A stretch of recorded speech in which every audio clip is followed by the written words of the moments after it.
Jakobus, waarby ons net nou weer gaan uitkom, skryf in die eerste hoofstuk van sy boek, waaroor die praktyk van disippelskap gaan, van die navolging van Christus. Hy sê as jy die Bybel lees, want dis waaroor hierdie stukkie handel in Jakobus hier in hoofstuk 1 vanaf vers 19, dan moet jy ook bereid wees om te gaan doen wat jy gelees het of gehoor het uit die Here se woord, want anders is daar 'n kortsluiting. Dan kom hy uiteindelik uit by die punt in vers 26, as iemand dink dat hy godsdienstig is en nie sy tong kan beheer nie, mislei hy homself, so mens se godsdiens is te vergeefs.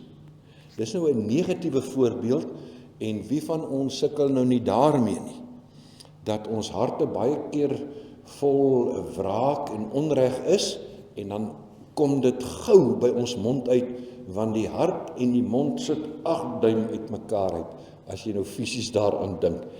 Positief, waartoe word ons uitgedaag deur dit wat ons in die Here se woord hoor?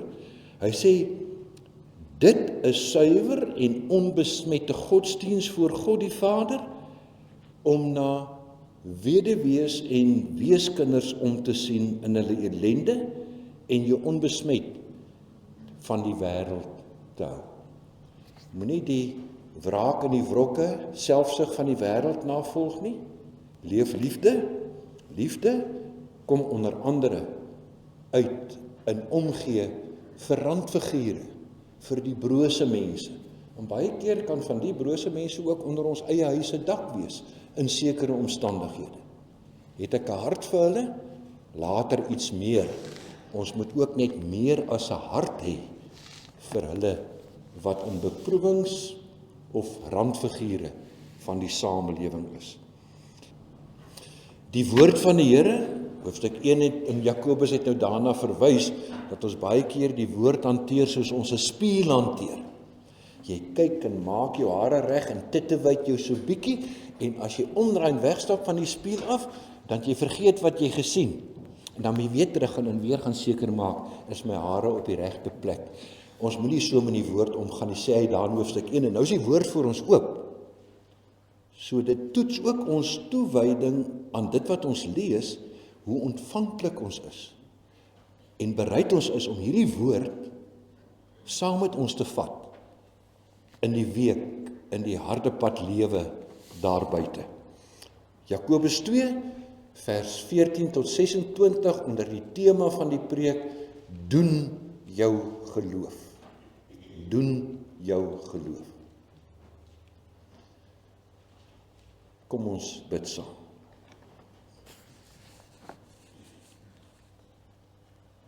Hemelse Vader, die doel van ons opkom na die erediens en ons saamkom in die gebou, is omdat ons glo.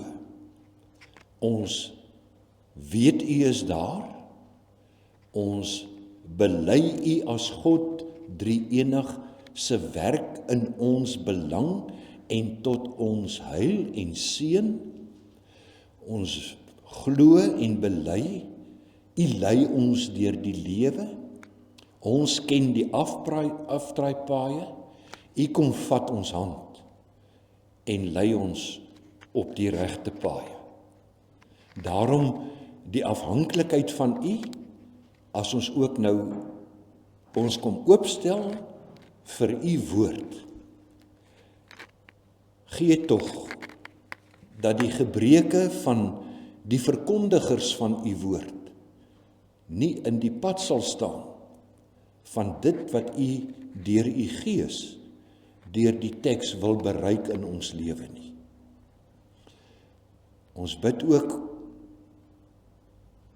omdat ons gemoed wil oopstel en vry word van die sorge van die lewe, al is dit vir hierdie uurtjie so saam, laat ons dit wat ons so rondjaag en ons bekommer, laat ons dit buite los, om hier ook in aanbidding en in afhanklikheid op U te fokus. maar as ons so saam is, sê ons ook dankie vir u sorg.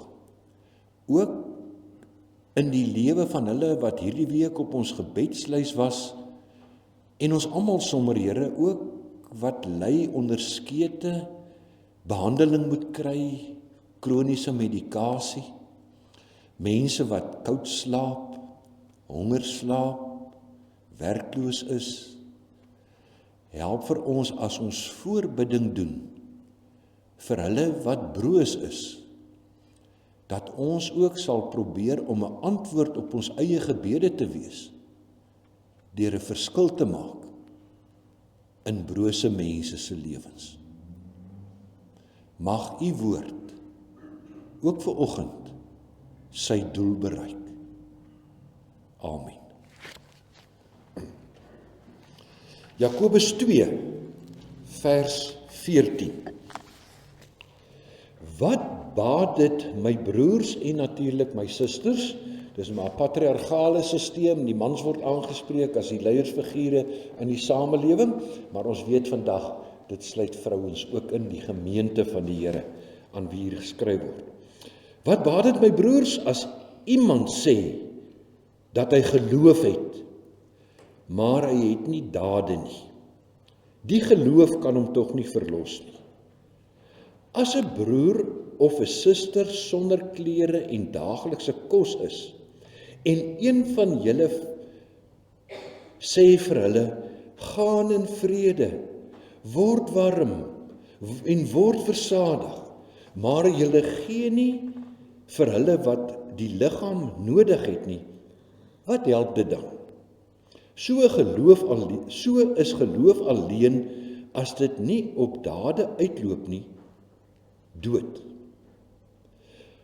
Maar as iemand sê, jy het geloof en ek het die dade, wys dan vir my jou geloof sonder dade, en ek sal vir jou uit my dade geloof wys. Glo jy dat God een is? Goed so. Ook die demone glo dit en hulle bewe. Wil jy weet, o nietige mens, dat geloof sonder dade nutteloos is? Is Abraham, ons vader, nie op grond van sy dade regverdig verklaar, omdat hy sy seun Isak op die altaar geplaas het nie?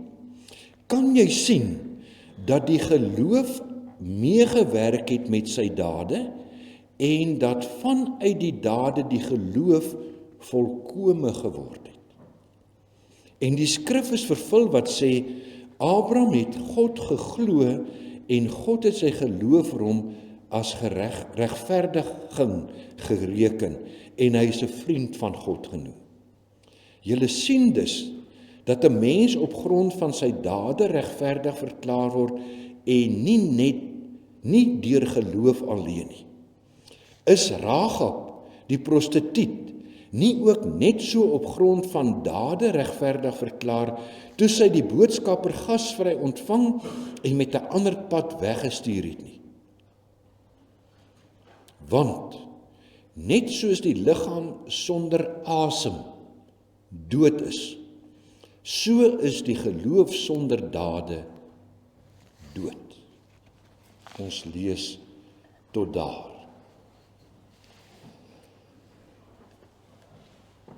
As ek vanoggend sou vra, hoe gaan dit met jou geloofslewe?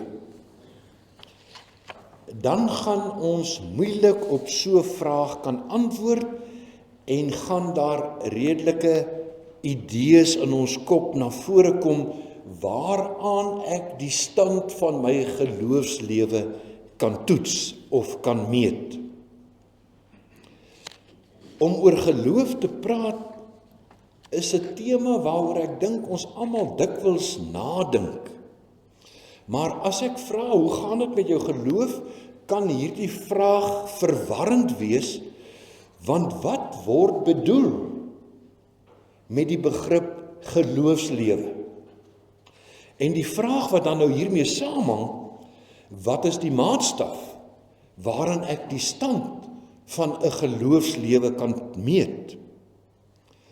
Kom ons kyk wat sê die teks, maar voor dit wil ek eerstens op geloof in die algemeen wys.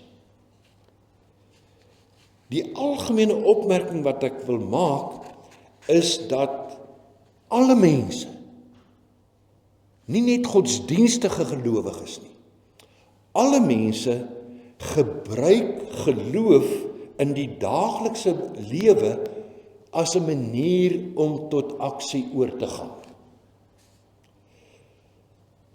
Wat ek bedoel is, geloof is ook die vermoë om dinge te aanvaar as die werklikheid, al kan ek dit nie sien of dit bewys nie.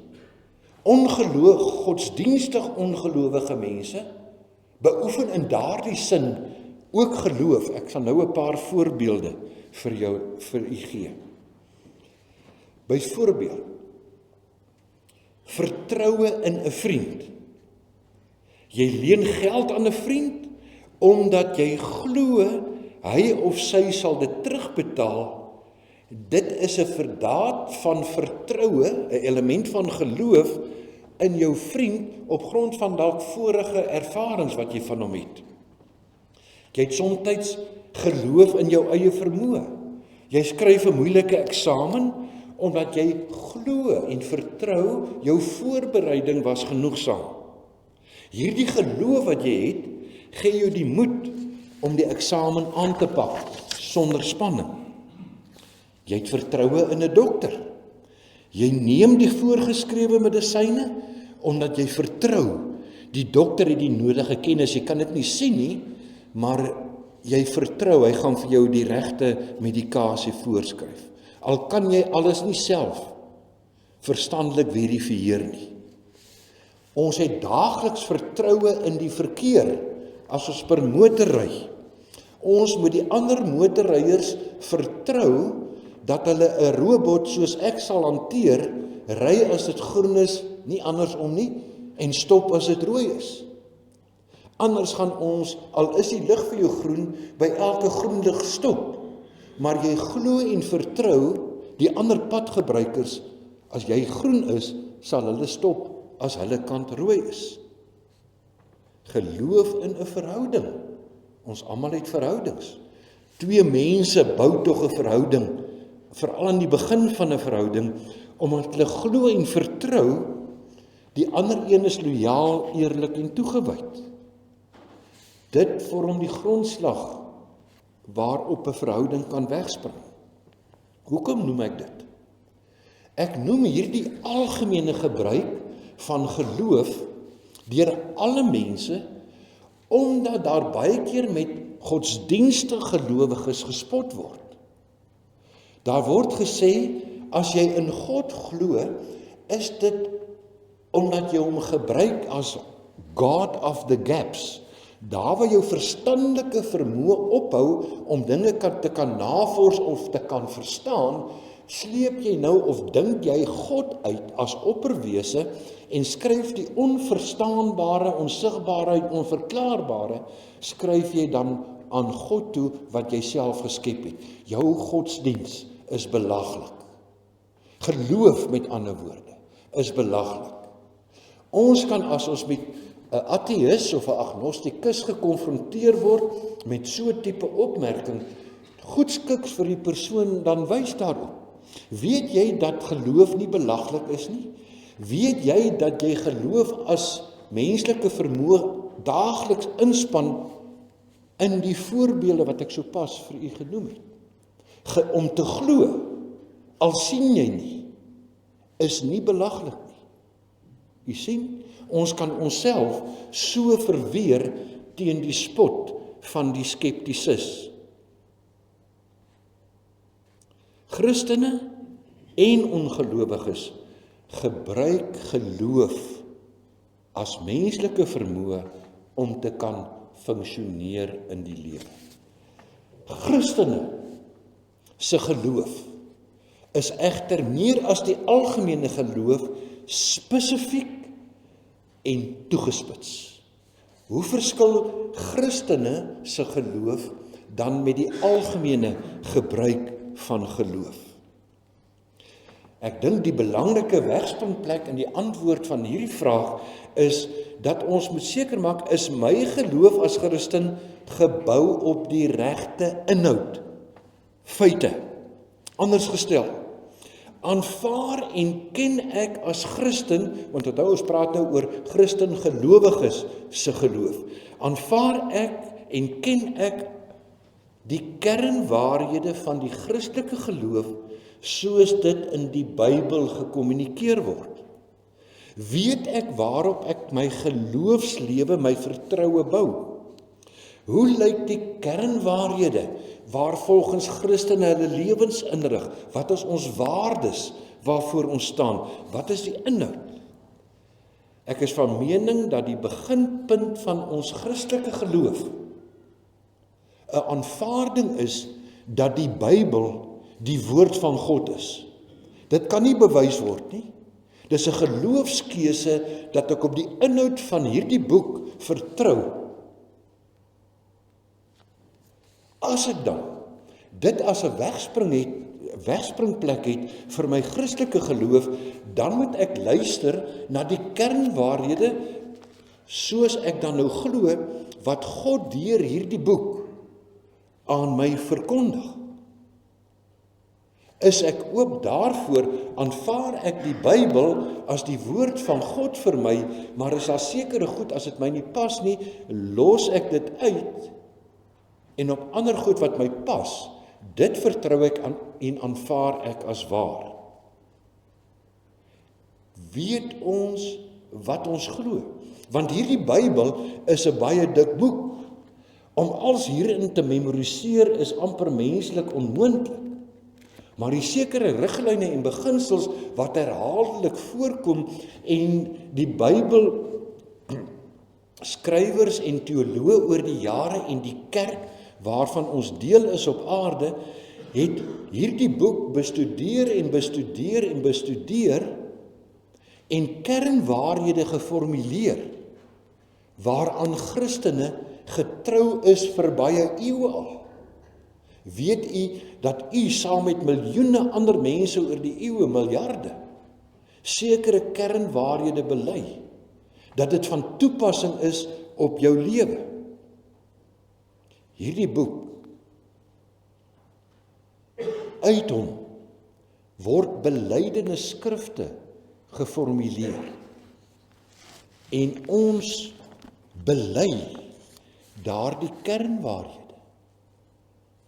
As iemand vir jou sou vra, wat jou geloofslewe betref, wat is die inhoud van wat jy glo? Hoe gaan jy vinnig en kernagtig kan antwoord? Kom ons staan. Dan antwoord ons wat ons glo, kernagtig, vir mekaar en bo alles teenoor die Here, in ons apostoliese geloofsbelijdenis, wat eeue oud is. Ons doen dit hardop almal saam.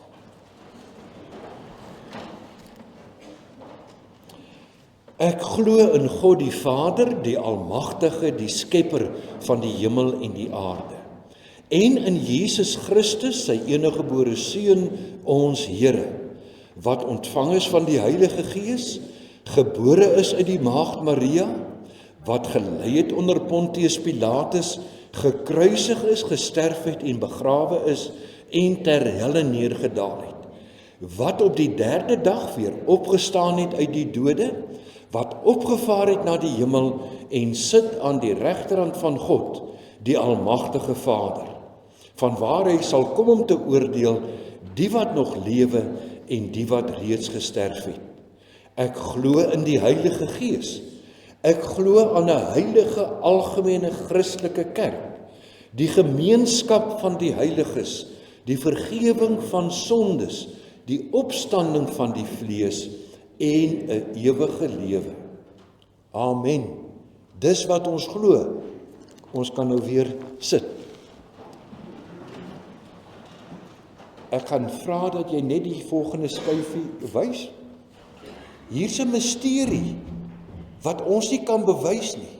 maar as waar aanvaar in die lig van die verkondiging van die woord, dat ons 'n drie-enige God aanbid, soos daardie simbool in mekaar gevleg is, jy kan geen deel wegvat nie, dis die God van die Bybel. Daar kan geen verwarring wees as jy sê, die God van die Bybel is die drie-enige God, en dis die God aan wie ek my hart hang, op wie ek vertrou.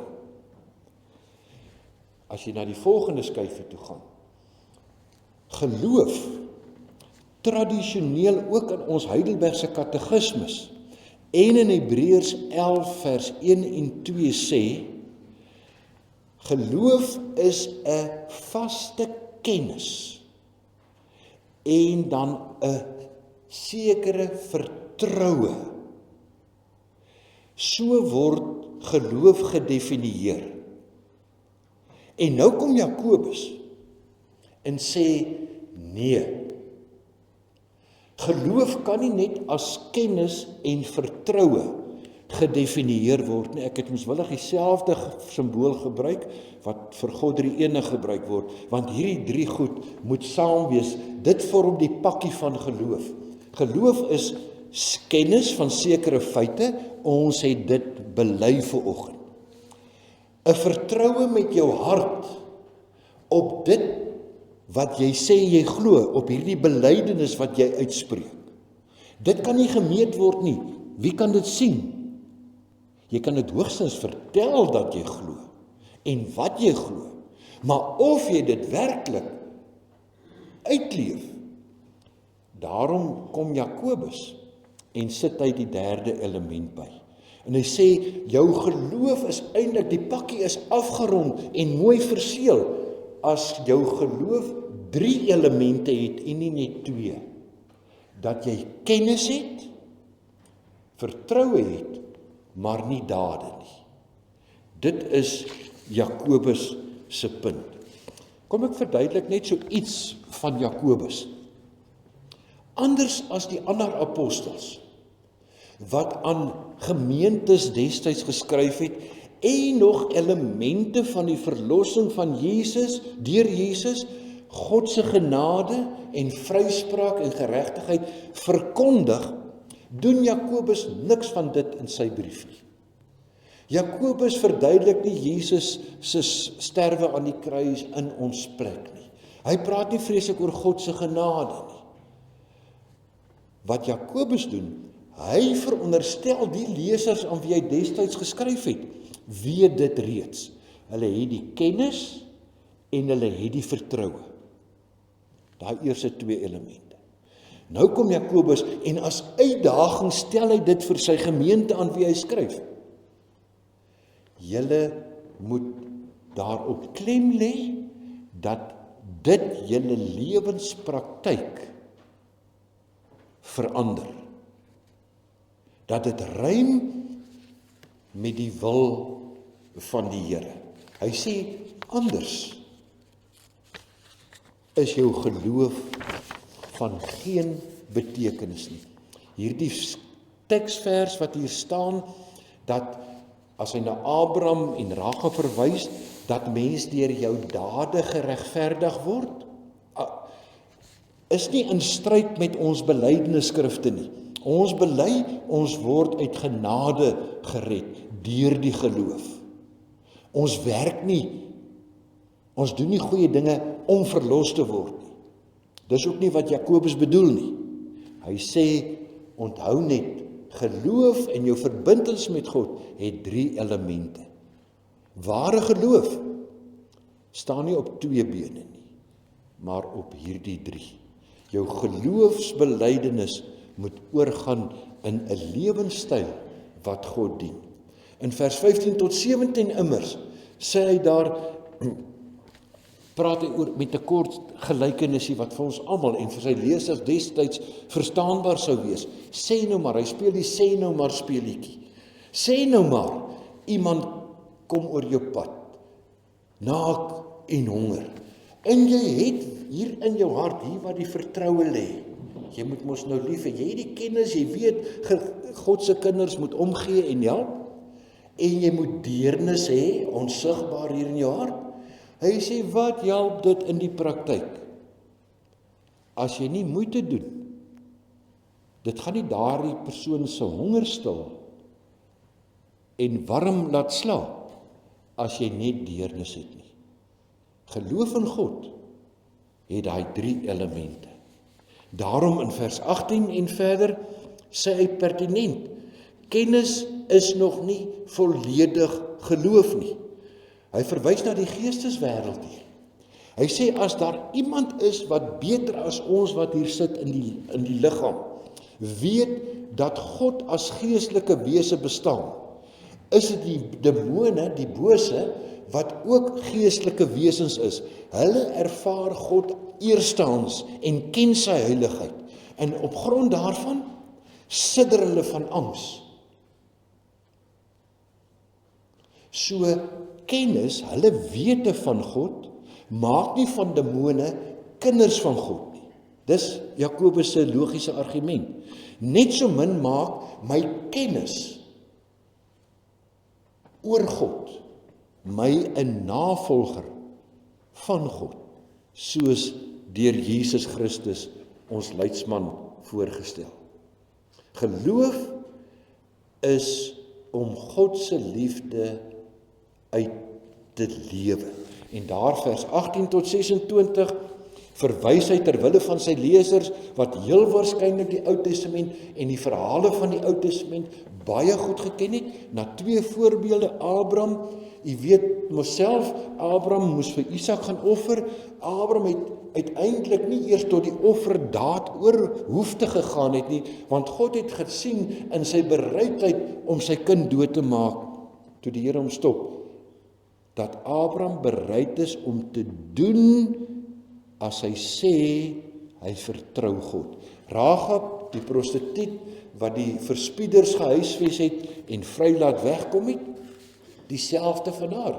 Jy kon sien sy het 'n verbintenis met die God van Israel begin kry, deurdat sy die verspieders van God se volk weggesteek het en toe vry laat uitkom het. Dis 2 voorbeelde wat Jakobus gebruik uit die Ou Testament uit, om vir sy lesers te sê, geloof is aksie. Geloof word gedoen. Geloof moet ook 'n lewenstyl word. Met ander woorde, geliefdes, Jakobus gebruik geloof hier in 'n spesifieke sin. Dit gaan hier oor ons as Christene se godsdienstige geloof.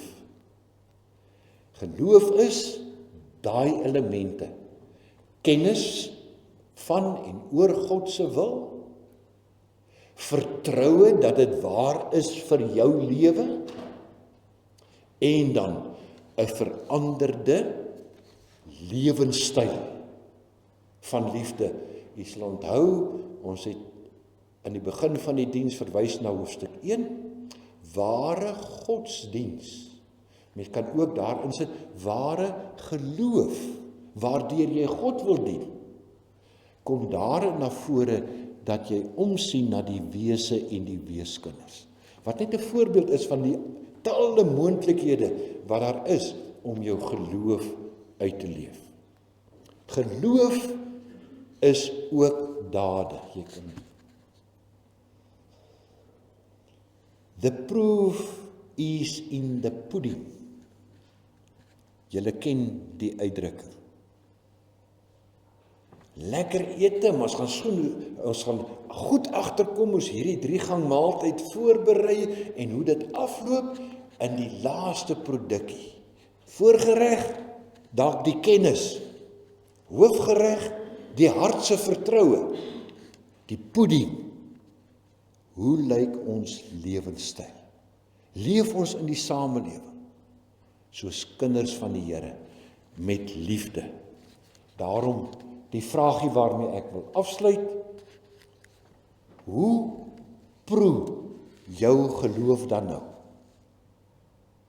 verander? Amen. Hemelse Vader, om U na te volg, om U wil te doen, is eintlik 'n menslike onmoontlikheid. En U weet dit. Daarom het U gekies om ons uit genade te verlos. En as antwoord van ons kant af op U genade, begin ons anders lewe, omdat ons U leer ken soos die jare aangaan, U meer en meer vertrou, en dan meer en meer U wil uitleef. Maar ons word juis uit genade gered, omdat U weet hoe sukkel ons om uit te leef wat ons glo. Ons kom maar telkens weer terug vir nog genade, vir 'n nuwe uitdaging, 'n nuwe verhouding, 'n nuwe week. Dankie dat U met ons op pad is. En ons hoor vanoggend, geloof in U is meer as om te aanvaar dat U daar is. Dis ook 'n liefdesverbintenis van vertroue in U, maar dis ook 'n praktiese lewe van liefde, omdat liefde U wese is. Help ons ook hierdie week daarmee. Amen.